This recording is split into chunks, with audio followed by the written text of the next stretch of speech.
Good morning, beautiful ladies, and welcome to another day of our Respect There. The Respect There 40 days to a deeper connection with God and with your husband.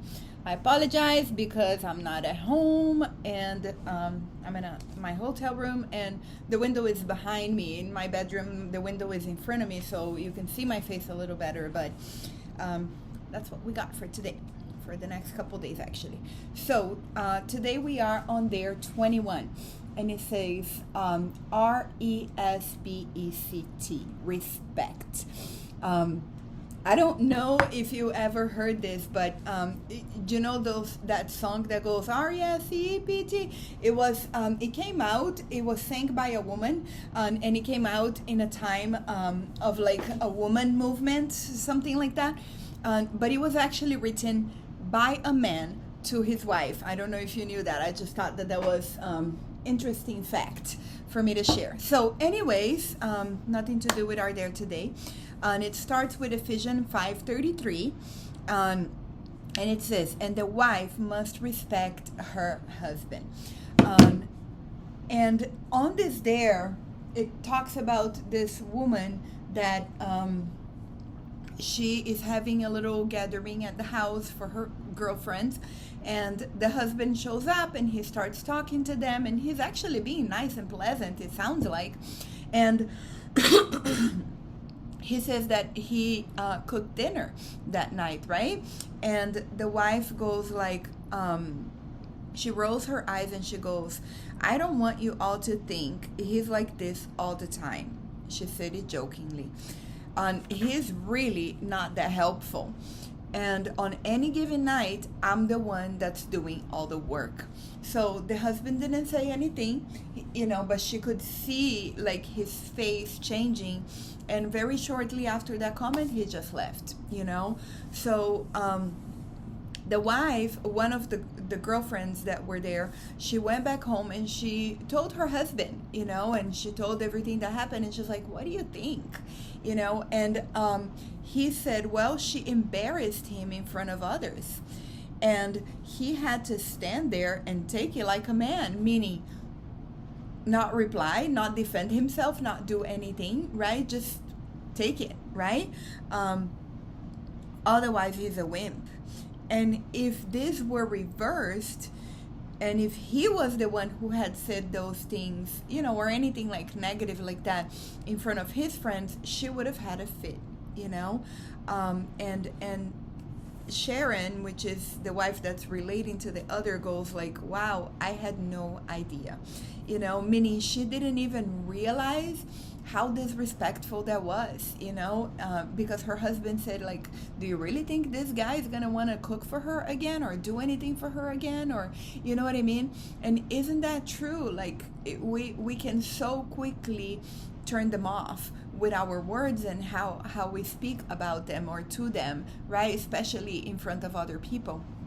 So the bottom line is respect your husband, and he will have more of a servant's heart towards you and your family. And then so what about you?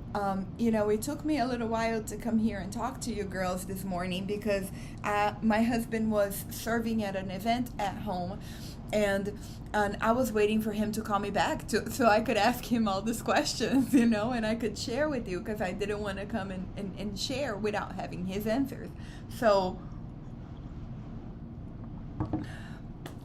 when was the last time you publicly praised your husband? I don't particularly remember a time, but I know that I am intentional in praising him and saying the things about him in front of other people, and not just in front of other people, to him in private as well, but I am intentional about doing it in front of other people. And for the past few years, I have been intentional in doing it in front of our girls, because when there was a time, a very long time ago, I don't remember when specifically, but the girls were little, and I asked my two girls, I said, if you had to get married and go be a wife, based on what you have learned with me, That was a brave question because kids have no filter, right? How would that go? Like, what have you learned? I asked them. And my older one, she's a little more quiet, and she's a little bit more on the side of, I really don't want to hurt your feelings, so let me not say too much. But my little one, it's zero, zero, zero filter. She will say it like it's in her head, and if you don't like it, you shouldn't have asked. So she said to me, she said, well, Mom, we've learned to be great moms. Like, you're such a great mom, and we learned this and this. And she went on to relate, what she has learned about parenting. And then she said, but you really haven't taught anything good about being a wife, because every time you're around Omer, you're just telling him what to do, and you're just bossing him around, and and he just does whatever you say. So I realized in that moment, it was so painful for me to hear, but I didn't reply in a negative way. I just heard, and I took it to God. And my daughter is 19 now. She was probably 7 or 8, I don't remember. So it's been a few years, but I think it was the first time. Yes, that's probably it. I think I asked that question the first time that I was reading The Love and Respect, which was in 2012. So anyways, I went on to God, and I'm like, oh my gosh, this is so not what I want to share with my girls, and I realized that at the time we were just so in autopilot, and I'm practical, and it's like, okay, whatever, this all needs to get done, just go do it, and he's compliant in the sense that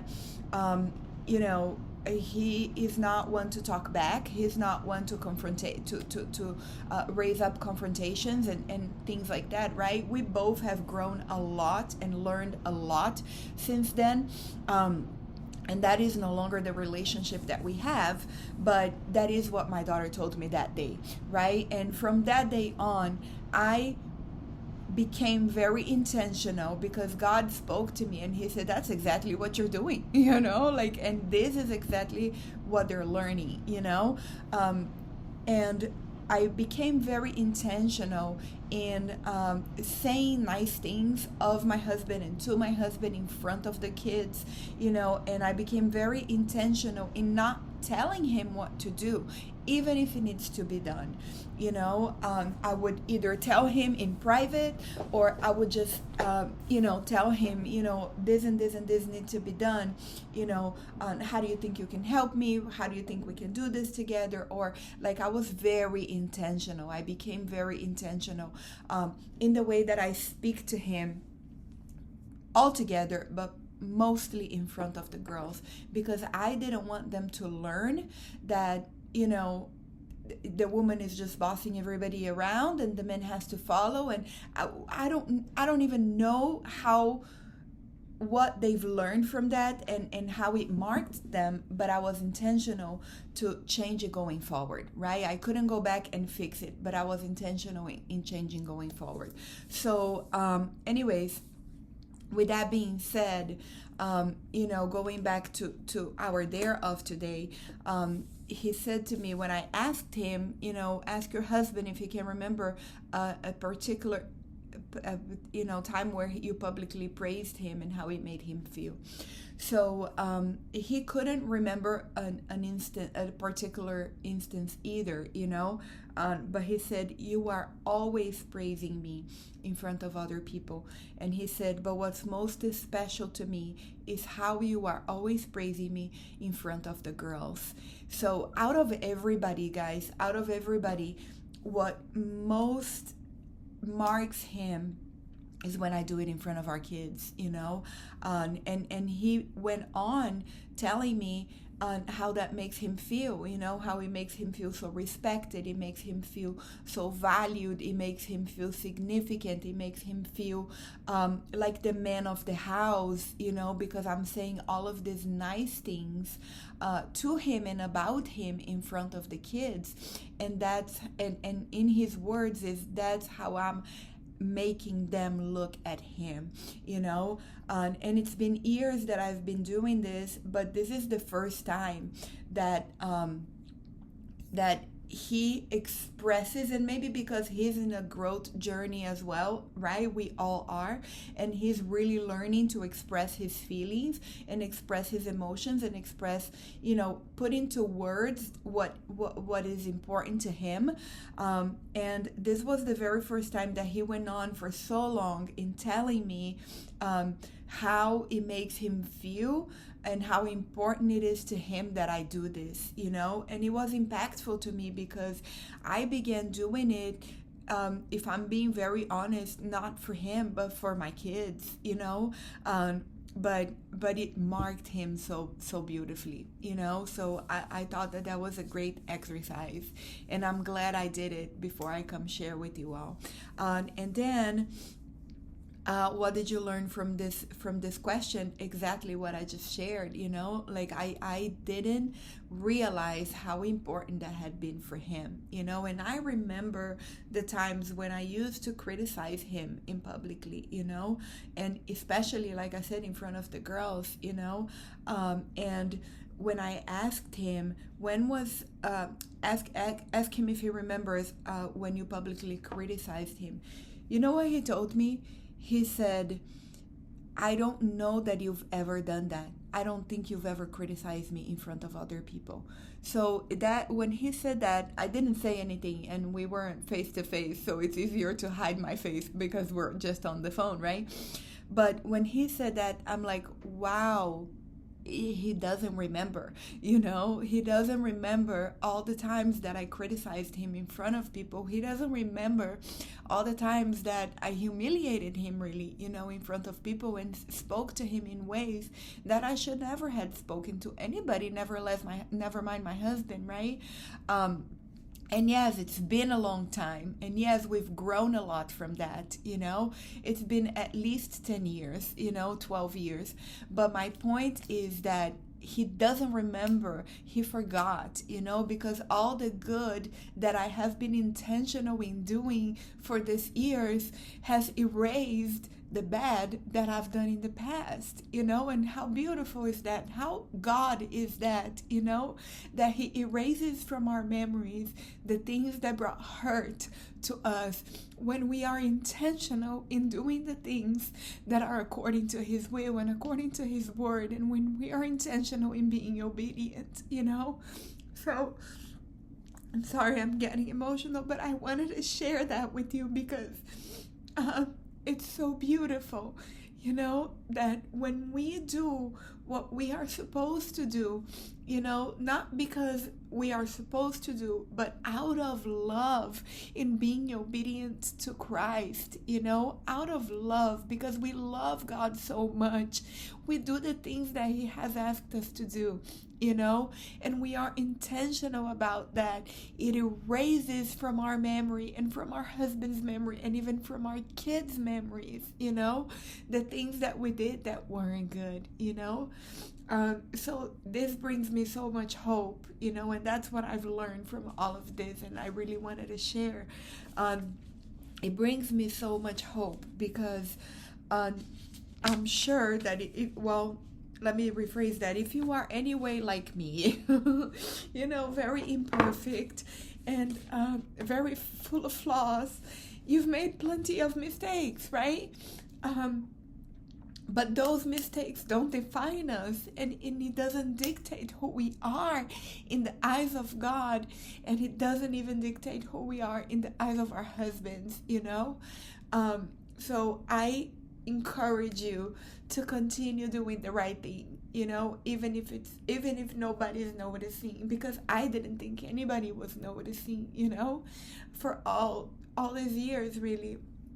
And I encourage you to pray, you know, and to ask God, will you help me do the right things today? And will you help erase from my memory, my husband's memory, my kids' memory, the mistakes and the consequences of my mistakes, you know, because I know that he can. So And I leave you with that. I love you. Have a wonderful day, and I will see you tomorrow. Bye bye.